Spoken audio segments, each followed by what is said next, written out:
GDSC 한양 서버 제너럴 팩트의 임도현이라고 합니다. 이번 CES에서는 GitHub가 무엇이고 어떤 역할을 하는지를 알아보고 그 다음에 몇 가지 꿀팁을 좀 알아보는 시간을 갖도록 하겠습니다. 먼저 다음과 같은 순서로 발표를 하겠습니다. 크게 GitHub 그리고 팁, 참고 수준으로 해보고 그다음 소분야로 Git과 GitHub, 자주 사용하는 명령어, 커밋 메시지 규칙, 자주 발생하는 오류 핸들링, 그리고 GitHub 프로필 꾸미기 정도로 발표하겠습니다.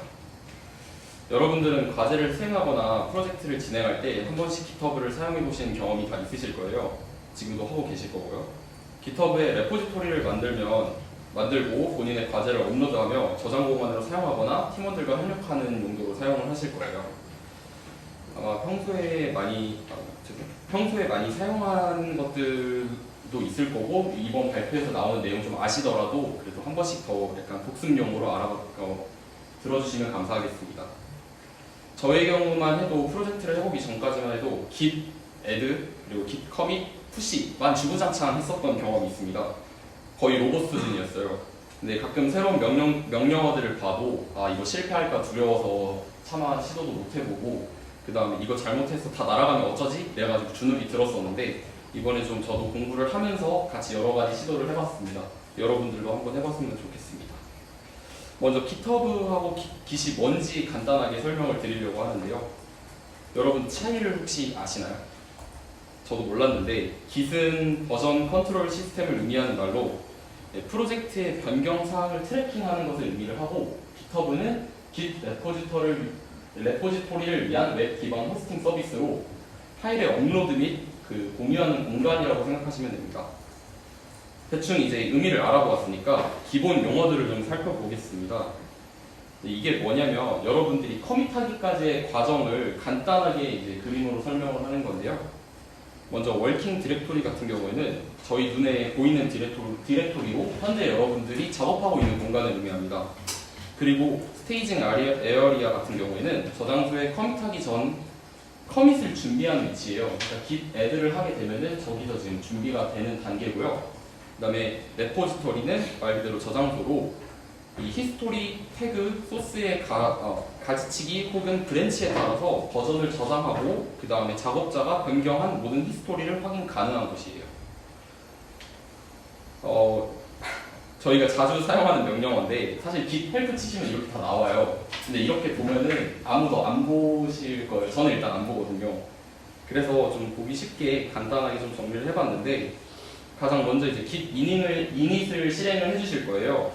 보통 이제 추가적인 명령어를 입력을 하려면 git init을 해야 되고 그 다음에 git 저장소를 초기화하는 역할을 합니다. 그 다음은 만약 업로드하고 싶은 파일이나 디렉토리 경로가 있다고 가정을 했을 때 git add를 하게 될 거예요. 이런 경우에는 git add 파일명 혹은 경로와 같이 사용을 하시고 만약 100개의 파일이 있다? 그럼 git add 점 같이 이용을 하실 거예요. 이거 너무 많으니까 그냥 중요한 거라고 생각을 해서 이렇게 조금 하이라이트 해봤고요. 일단은 그리고 나서 여러분 이 그림을 보시면 무슨 생각이 드시나요? 한 사람이 이야기하는 말을 다른 사람이 제대로 알아듣지 못하고 있죠. 이처럼 GitHub 내에서도 무질서하게 정보를 전달하거나 정해진 규약이 아닌 방식으로 정보를 전달하면 다른 사람들이 이해하기 되게 어려울 겁니다. 그래서 이를 해결하기 위해서 커밋 메시지 규칙이 존재를 합니다. 커밋 메시지 규칙은 간단하게 7가지로 설명할 수 있는데요. 제목과 본문을 빈 행으로 구분을 해야 되고 제목은 50글자 이내로 제한을 합니다. 제목이 첫 글자는 대문자로 작성을 하고 제목 끝에는 마침표를 넣지 않아요. 그리고 제목은 명령문으로 작성하며 과거형을 사용하지 않습니다. 본문의 각 행은 72글자 내로 제한을 하게 되고요. 어떻게보다는 무엇과 왜를 주로 설명을 하셔야 돼요. 근데 이게 딱 정해진 규칙은 아니고 대부분 많이 쓴다고 해서 저도 이 규칙대로 최대한 커밋을 하려고 노력을 하고 있습니다. 뭔가 지켜야 할 것도 많고 까다로워 보이는데 벌써부터 좀 걱정이 앞서시지 않나요? 그래서 여러분들의 이해를 위해 좀 간단하게 좀 규칙을 한번 써보는 거를 가져와 봤어요. 먼저 커밋 메시지의 구조는 옆에 조그맣게 있는 것과 같은데요.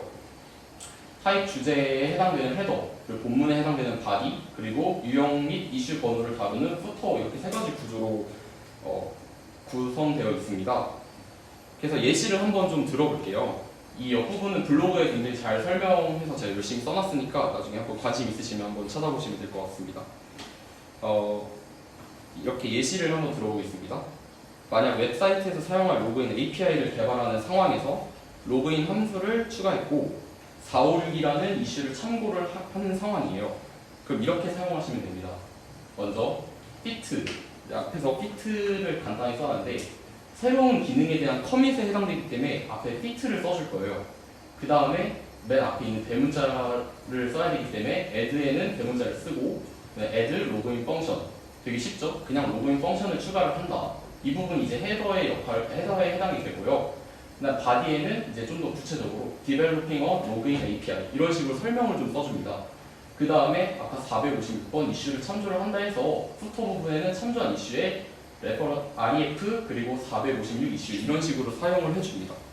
참고로 커밋 메시지에 이모지를 사용하는 경우도 있는데 좀 더 다채롭게 꾸미시고 싶은 분들은 이모지를 검색을 해보시면 되게 잘 나와 있으니까 한번 확인해 보시면 좋을 것 같습니다. 저는 귀찮아서 그것까지는 안 해요. 그다음에 자주 발생하는 오류를 핸들링하는 경우에 대해서 좀 알려드리려고 합니다. 이제 팀 프로젝트 더 많이 하시게 되다 보면은 굉장히 자주 접할 수 있는 오류들이 몇 가지 존재하는데 여러분들께 좀 피가 되었으면 해서 좀 몇 가지 소개를 해보겠습니다. 뭐 크게 이제 풀을 안 하고 커밋하다가 멀지 컴플리트가 생성되는 경우, 아니면 커밋 메시지를 잘못 쓰고 커밋한 경우, 혹은 피처 브랜치를 디벨롭이 아닌 메인에서 생성한 경우로 이렇게 세 가지만 다뤄볼 건데요. 먼저 이제 머지 컴플리트 같은 경우에는 풀을 안 하고 커밋을 해서 이제 발생을 합니다. 이거 해결 방법은 다음 순서와 같아요. 최근 작업을 취소하고 그 다음에 수정한 내용을 스택에 임시 저장을 하고 풀을 통한 최신화를 하게 돼요.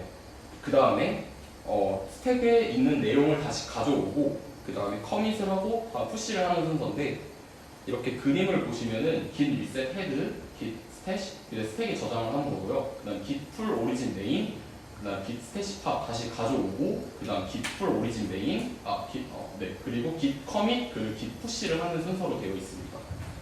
위와 같은 순서로 문제를 해결할 수 있는데 가장 근본적인 원인은 풀을 안 하고 안 했다는 게 문제가 되겠죠. 그래서 여러분들이 미리미리 풀을 하는 습관을 좀 가져주셔야 이런 문제를 미연에 방지할 수 있습니다.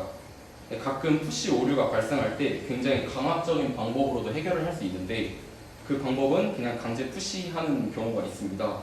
근데 이거는 리듬이나 뭐 이런 앱 마크다운 파일 같은 게 다 날아갈 수 있기 때문에 그렇게 추천은 하지는 않습니다.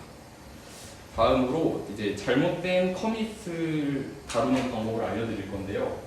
이건 두 가지의 상황이 있어요. 이제 되돌려 하는 커밋이 로컬에 있는 경우하고 GitHub 내에 있는 경우 이렇게 두 가지로 나눠볼 수 있는데 위에는 로컬, 아래는 GitHub 이렇게 보시면 될 것 같고요. 먼저 로컬에서의 핸들링 방법은 그냥 이 간단하게 명령어로 git reset 그리고 슬래시 다시 소프트 헤드 그리고 1 해주면 되는데 이게 무슨 뜻이냐면은 이제 먼저 소프트가 뭔지 조금 모르실 거예요. 근데 소프트는 이제 옵션에 커밋되지 않은 변경사항이 손실되지 않게 하는 그런 명령어고요. 그림상으로는 만약 최근 커밋을 되돌리고 원스테이지 상태의 변경 상태를 모두 제거하려면 이 소프트 대신 하드를 쓰시면 돼요. 근데 이게 무슨 말인지 어려우시죠? 그럼 블로그를 참고해 주시면 됩니다. 그리고 원격 저장수로 푸시된 경우가 있는데 이 경우에는 레벌트라는 걸 써요. 앞에서는 리셋을 사용했고 아래에서는 레벌트를 쓰는데 레벌트 명령어는 취소하고 싶은 특정 커밋의 내용을 되돌리는 원래 새로운 커밋을 생성하는 역할을 합니다. 긴 로그를 사용하여 되돌릴 커밋의 이름을 찾아서 그냥 git 레벌트 그리고 그 찾은 이름에 커밋 이름을 안에다 넣어주면 됩니다. 마지막으로 이제 잘못된 머지를 이제 해결하는 방법을 알려드릴 건데요. 사실 이게 그림이 뭐냐면 좀 관련이 약간밖에 없는 건데 이게 git 브랜치 전략이라는 거에 해당되는 그림이에요. 이게 뭐냐면 이 예시로 git 브랜치 전략에는 git 플로우 전략이라는 게 있는데 거기에는 피처, 디벨로프, 릴리즈, 핫픽스 그리고 메인 브랜치 이렇게 5가지로 나누는데요. 이거를 왜 사용하냐면 이게 여러 개발자가 하나의 저장소를 사용하는 환경에서 저장소를 최대한 효율적으로 사용하기 위해서 사용하는 워크플로우라고 생각하시면 됩니다. 그래서 디벨롭 브랜치는 메인 브랜치를 통해 배포할 것을 개발하는 브랜치로 통합 브랜치의 역할을 하며 평소에는 여기서 개발을 하신다고 보면 되고요. 그리고 여러분들이 메인이 아닌 디벨롭 브랜치에 머지함으로써 메인으로의 머지를 할 건지 안 할 건지를 결정할 수 있는 그런 브랜치라고 생각하시면 됩니다. 본론으로 돌아와서 브랜치에 머지를 했을 때 앞서 설명했던 머지 플래그를 이용해서 설명 안 드렸죠? 근데 머지 플래그를 이용해서 실행을 취소를 할 수 있습니다. 어떻게 사용을 하냐면 그냥 먼저 리플로그를 활용하는 방법이 있고 그 다음 헤드 키워드를 활용하는 방법이 있는데 이 아래 헤드 키워드 활용 같은 경우에는 아까 방금 전에 설명드렸던 코드와 똑같을 거예요. 똑같은 방식으로 해결이 가능하다고 하더라고요. 저도 이건 처음 알았습니다. 근데 git 리플로그를 활용을 하면은 git 리플로그를 먼저 쓰고 그 다음 git 리셋을 해서 머지를 하고 그 다음에 전에 프리비어스 커밋을 했던 그 해시 값을 찾아주면 되는데요. 이렇게 하게 되면 잘못된 머지를 해결할 수 있습니다. 그 다음에 간단하게 이제 팁을 한 가지 더 드리려고 하는데 여러분 깃허브 프로필 혹시 꾸미시는 분들 있으신가요? 다 많이 꾸미시죠?